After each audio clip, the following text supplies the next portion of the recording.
Hello, everyone, and welcome to another edition of the Forge of Freedom podcast. I'm your host, Alex Ooley, and this is episode 16 of the Forge of Freedom.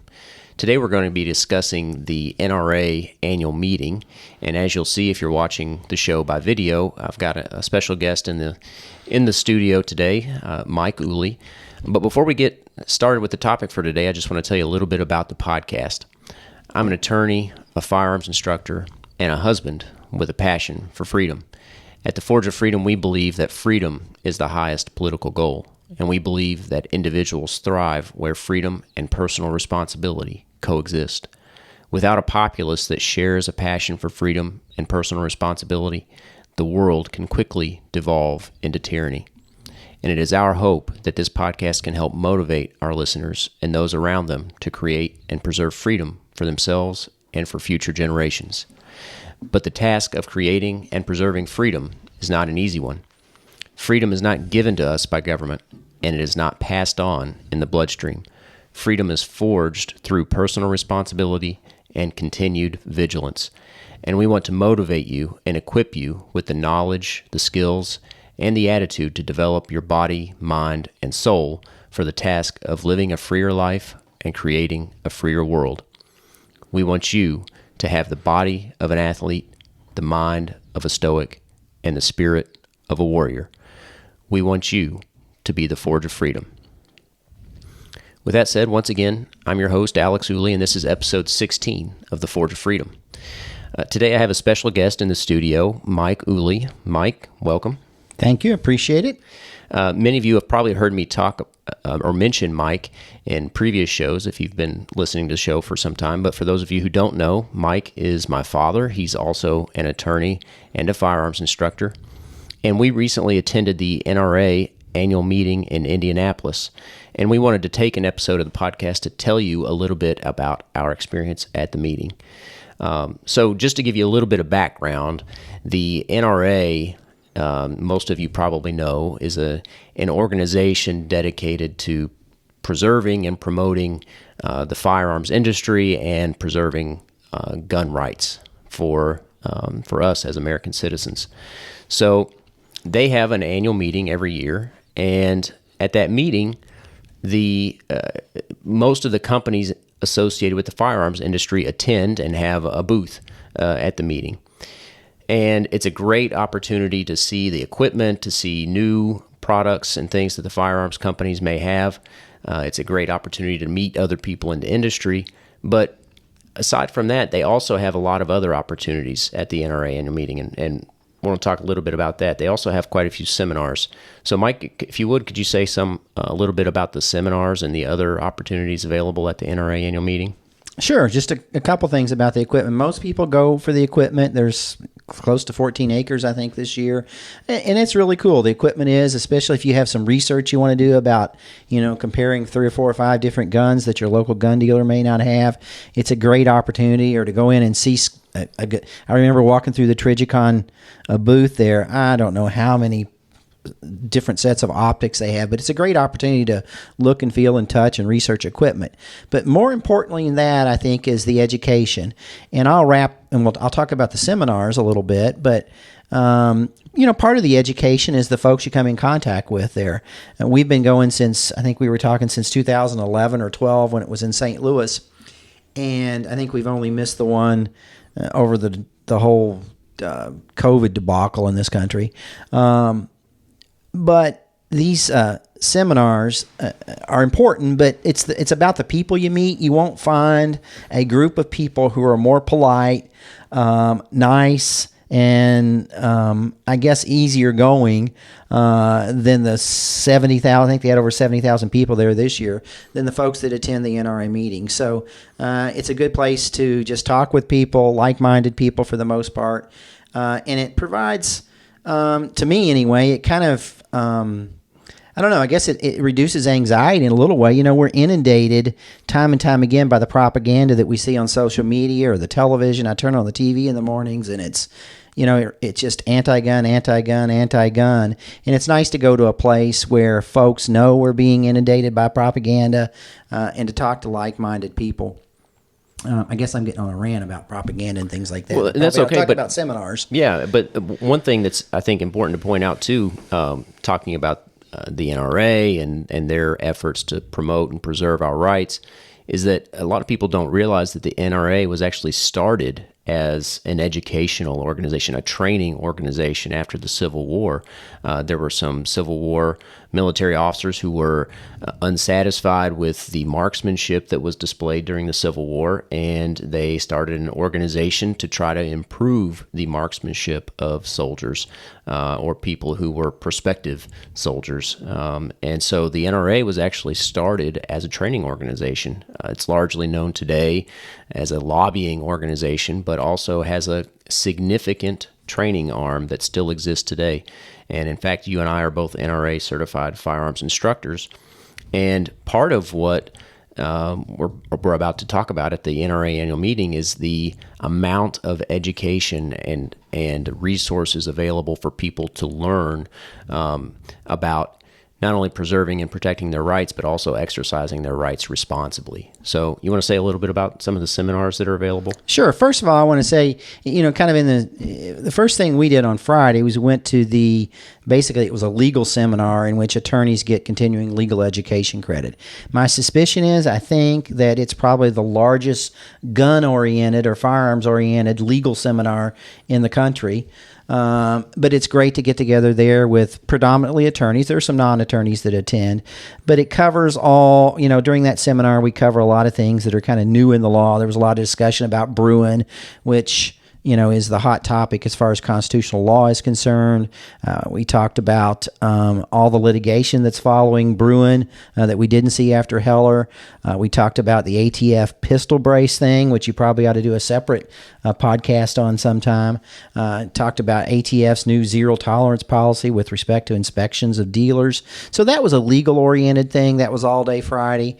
But I think one thing that is important for maybe your listeners to consider in the future, more than this legal seminar that's 8 or 8.5 hours long, are just the free seminars that are offered during I think Friday, Saturday, and Sunday. And these seminars are subject matter experts that the NRA brings in to talk on a wide variety of subjects. These seminars last anywhere, usually I think from an hour and a half to 4 hours. I know Lieutenant Colonel Dave Grossman, who, if you're not familiar with one of his many books, but on combat, he produces, and on killing, he produces a seminar that's about 4 hours long that covers many of the subjects in his books. That is an excellent, excellent seminar. It takes 4 hours, but you kind of get what you pay for in terms of the time that you devote to it. One of the seminars that we attended, or at least I think we attended one of them together, John Correa. If you're not familiar with him, I would suggest that you should be. He has a YouTube channel, and he's on Rumble and all kinds of places all over the internet. But he's looked at, I think, around 40,000 gunfights, mostly through video surveillance, video cameras, and he presented a seminar. I know one of them is lessons learned from reviewing those 40,000 gunfights, and he's got another seminar about the top 5 mistakes that concealed carry holders make. Well, those seminars were just top notch, and I can't recommend his seminars enough. They're very educational, and what's great about him is nothing wrong with his channel. He's got a great channel. You ought to go look at it. And his videos, I think, John, I apologize if I'm off on this, but most of them run 10 to 20 minutes. And there's a great lesson in each of those videos, maybe more.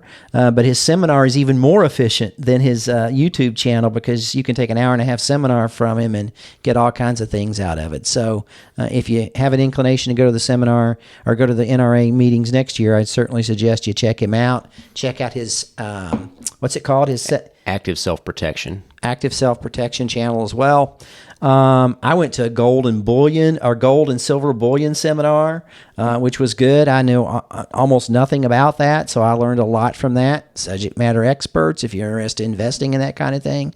I thought it was very informative.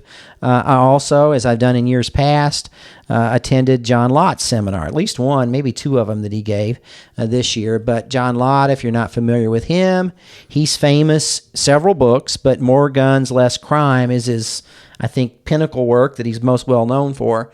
But he always comes and provides you with some data. He's an economist, statistician, but he comes and provides you with some policy information that will help you resist a lot of the propaganda that we're inundated with from the news media. It's funny, this week I've been tuning in at 7 o'clock to one of the national news shows, and I was in Europe when the Berlin Wall came down. I'm familiar with a little bit about the Soviet Union, and there was a newspaper then called Pravda, and it was simply an arm of the Soviet Union, the government there.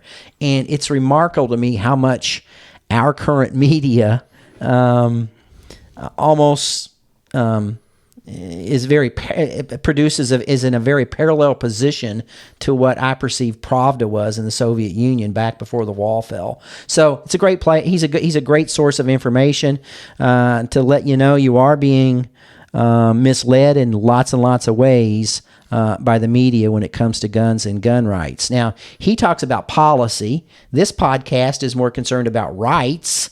So it's important to understand, there are policy debates with respect to firearms, and then there's a discussion that needs to be surrounded around the rights. And the reason that's important is some rights, it's not a matter of a balancing test and we're going to give some of these rights away because some kooky politician thinks it would be a good idea for the betterment of another group or society at whole. Some rights are inalienable, and it's important to remember that regardless of the policy arguments. Yeah, I think that's a great point. It points out that our rights are not contingent on statistics or economics or social science. Our rights are our rights because they stem from the natural law, from morality. But nevertheless, John Lott provides some great information. Like Mike said, more guns, less crime. And this seminar that he gives at the NRA Annual Meeting is basically provides updated information and responds to a lot of the things that you hear about in the news with respect to mass shootings, to gun-free zones, the killings that have occurred at schools recently, etc. So it's great information, and he helps bring clarity in a realm with lots of misdirection and misinformation. So a great resource. He's very active. He has his own organization, crimeresearch.org. It's the Crime Prevention Research Center. So we'd encourage you to check that out. One other thing I'd like to say, you mentioned John Correia and active self-protection. We teach a class, a legal seminar. But one thing that John Correia is very good at is he doesn't get bogged down by the legal aspect. What we tell people a lot of times is that you can't internalize a technical legal statute when you're faced with that life or death situation. And one thing that's great about what John Correia does is he breaks down real life gunfights and gives you lessons that you can internalize and that you can think about and act upon in that life or death situation. So that's what's so great about it. We talk a lot about visualization, right, Mike, when we talk about training, and the resources that John Correia provides on his channel are great for that aspect of your training. Yeah, he provides you, like I said, a 10, 15-minute video, lets you look at it so you can visualize, think about what you're going to do, and to the extent you're ever in a gunfight, we hope you're not, but it lets you think about it so you can react maybe more efficiently when something bad happens to you. And then he also provides lessons learned, and not that it means anything to him, but I will tell you that I don't know for sure. I haven't probably watched every one of his videos, but I think I would agree with him in somewhere north of 99% of his legal assertions that he makes or his advice that he gives on his channel. And this applies to John Correia's seminar, but a lot of the other seminars that are available at the NRA Annual Meeting as well. It's not just about the firearm, right? I mean, there are lots of other things that we should be thinking about if you're an armed citizen, like medical, for instance. Right, and John Correia emphasizes that, and many times there is somebody at the seminar who is going to speak about being prepared from a medical perspective. So there are lots of aspects to being a responsible armed citizen, and the resources available at the NRA Annual Meeting are are great. Are there any other seminars you want to mention, Mike? Yeah, but I mean, it's funny. It's one of the things I'll mention again, back to the equipment. We always tell people that, sometimes we get too caught up in the equipment that we use, our everyday carry equipment, or we fixate on which guns, is this blaster better than this gun or whatever. We get obsessed with that, and people don't pay enough attention probably to first aid skills and first aid equipment. Once again, that's a great place to go if you've got an interest in an IFAC or an individual first aid kit. You can go there and put your hands on the kit, see how it works for you, things like that. So you might get a seminar on first aid, and then you can go look at the equipment as well. And I don't remember what your question was. Oh, here. I don't have that. You mentioned the Golden Bullion seminar, the seminars by John Correa and John Lott. Were there any others that stood out to you or that you attended this year? Well, I always, the legal seminar, Stephen Holbrook was there again. I'm not sure, he's not ever been to one that I've spoken at one that I've been to, but I always enjoy Stephen Holbrook. If you don't know him, he's written a lot of books on the Second Amendment. He's argued Second Amendment cases, or he's argued cases before the United States Supreme Court, a prolific author, a very brilliant man. My favorite book that he's written is Gun Control in the Third Reich. I recommend that to you if you get a chance, and you'll see very scary parallels to what happened in Germany in the 1920s and 1930s to some of the things you hear our politicians talking about here in America today. But I enjoyed his seminar. It was amazing. I gave him a compliment. I met him on the floor. He taught the last about an hour segment of the legal seminar on ethics. And if you know anything about legal seminars, that's the toughest one to teach because it's pretty darn boring. And it was at the end of the day, but he made it incredibly interesting. So, I just enjoy meeting people that are at the top of their game intellectually in terms of the Second Amendment and firearms and freedom generally. And it's always refreshing to go there because sometimes you kind of feel alone a little bit in terms of your views on freedom in the world. Yeah, and that's another good point. When you go to the NRA Annual Meeting, there are over 70,000, at least this year, individuals who care about their rights and care about exercising their rights responsibly. And one thing, this was actually the first year that my wife was able to attend, and one thing that's always amazing to me and that stood out to her as a first-time attendee is you go to this convention center and there are all these thousands of people, and it's the most polite and sort of quiet crowd that you would ever attend or ever experience. Nobody's cutting in front of anybody else or pushing and shoving, and it's kind of a weird experience because when you go into a big crowd, you normally expect to, for people to be rude or to be obnoxious, and that's just not the case at this meeting. I think it sheds some light on the sort of person that cares about their rights. Yeah, and what's interesting about we mentioned John Lott's book, More Guns, Less Crime. There were 70,000 plus NRA members. I suspect many, if not most, or nearly all, were carrying firearms. I don't remember seeing a quote mass murder. My suspicion is there were no NRA members arrested. I don't know what the crime statistics were, but I suspect it was Indianapolis last weekend was above average in terms of the lack of crime that was committed in that city. So John Lott has actually done, I don't have the statistics in front of me right now, but John Lott has studied the crime rate during the weekend of the NRA Annual Meeting, and in years past, I don't know what the statistics were this year, but in years past, the crime rate has gone down, usually significantly so during the NRA Annual Meeting, which I think is maybe surprising or counterintuitive to people who aren't familiar with the organization and its members. Well, it's certainly counterintuitive if you listen to the media. And once again, I mean, and I don't have the statistics for this past weekend, but I do know, for instance, the previous 2019 Indianapolis NRA annual meeting, it was the case that crime went down in the city over the weekend with an influx of 70,000 people. Now, Mike, I know we've talked about the equipment and the sort of resources available on the floor in terms of being able to see the products available from the firearms industry and the seminars and the education available. But there is some politics at the NRA annual meeting too, right? Yeah, there are politics. There's usually some elections for the board of directors and things like that. And we've talked really positive about the NRA to this point in terms of the annual meeting. But I want people, and I'm a life member, and I think it's important to. I'll say this. I think the NRA is important. I think we need the NRA. I think we need a strong NRA. I think we need an efficiently run NRA.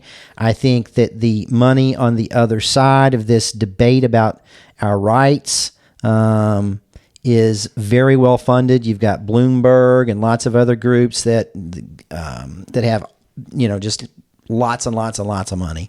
So it's important that we have a strong NRA. But at the same time, there are lots of problems, in my personal opinion, at the top right now, and there needs to be some drastic changes. But in terms of leadership, and I fear that those changes cannot come internally, and the NRA may have to just face financial I don't know what the word reconstruction at some point, yeah, and build back again. I don't know. I'm disappointed in the leadership, and I think there needs to be some changes. But that doesn't change the fact that there were 70,000+ NRA members who are like-minded and got together, and I think a lot of things were accomplished this past weekend. Yeah, and of course they have the leadership. I think they call it the Leadership Forum on Friday, where they invite a bunch of people who are running for office, and of course Mike Pence and Donald Trump and some other politicians. Kristi Noem from South Dakota was there, and along with many other politicians. Of course, you and I don't care too much about the political side of the NRA annual meeting, but that is a big component of it. And I'm sure that next year in Dallas, during the presidential election year, that will be an even bit larger component of the meeting. So that's typically on Friday, but we're in a legal seminar all day Friday, so we're not really interested in that too much, but it's also during the legal seminar. Anything else you want to say about the politics at the annual meeting? No, I think we'll just move on to more positive things at this juncture. How about that? Sure. So, obviously, we mentioned that the NRA annual meeting is going to be in Dallas next year, and we mentioned that there were over 70,000 in attendance this year. That brings up a good point. If you're interested in attending, you should make plans well in advance, because sometimes it can be difficult to get a hotel close to the convention center. Yeah, and my recommendation, and we've done it both ways, it's more expensive if you stay right down near the convention center. Well, I don't know what it's called in Dallas, but it'll be much more convenient if you stay closer. It's more expensive, but it makes the overall experience much more pleasant. You have a lot more time. If you decide to have an adult beverage or two, you don't have to worry about driving, which we shouldn't do. So anyway, I would encourage people to think about it. It's not something that you can do cheaply, but I think it's worth the investment. I sound like a politician. When they're stealing your money with taxes, they call it an investment. But anyway, I think it's worth the money if you can get away and go to that. I want to mention one other thing too, kind of plug something we did. You meet a lot of great people there, a couple of folks, great people that we got a chance to talk to again, which we've done in the past, are the folks with ACLDN, Marty and Gila Hayes. Alex and I, as a matter of fact, had a little chat with Gila, and I think it may appear in one of the ACLDN newsletters. But which, by the way, they're newsletters, but by themselves, not because we have any contribution to them, but by themselves are worth the price of membership in the ACLDN. But we had a chance to talk to them, and we did an interview with Gila about use of force to protect your pets, mostly your dog. So those are one of those things that come out in terms of education. The NRA, there's a discussion about whether or not you can use deadly force or reasonable force. I won't get into you'll have to look at the ACLDN newsletter to find out what we said. But it's another opportunity to discuss a particular subject with folks and hopefully help educate some people or get people to think about issues regarding firearms, and in this case, the defense of your pets. Yeah, as a matter of fact, we're affiliate attorneys with Armed Citizens Legal Defense Network. We don't get any kickback by talking about them or promoting their product, but they do have excellent educational resources available on their website for free, and then even more available if you're a paying member. But as a matter of fact, in 2019, we met, for those of you who don't know, I'm a regular guest on the Bullet podcast with Paul Lathrop. It's a podcast by the Second Amendment Foundation, but we met Paul at the ACLDN booth in 2019 at the NRA Annual Meeting in Indianapolis. So it's just an example of a way that you can meet other people in the industry and get to know some really great folks. I'm sorry to interrupt. That brings up, the Sandy Hook murders occurred in Newtown, Connecticut. And we had the opportunity at lunch during the Friday's legal seminar to have lunch, because they actually continue the seminar and you eat and somebody speaks. But we had the opportunity to talk with an attorney who lives there in Newtown and is involved with the gun issue in that location. So it was really interesting to get his perspective on, lots of gun issues. Mm-hmm. Yeah, so it's a great educational opportunity, a great opportunity to see lots of products that you may be interested in. It's a great opportunity to network and meet great people. And if you're interested in the political side of things, it's great for that too. And you mentioned John Correa doesn't get bogged down by lawyer stuff. I'm going to do that. Just to the extent that anybody misinterpreted anything I said about dogs, do not use deadly force in defense of your pets. Yeah. We can talk about that later. So he's given away the answer, but you should still go check out the interview, which should come out on the ACLDN website, where we give the answer, but we also go into a deeper discussion about some of the nuances.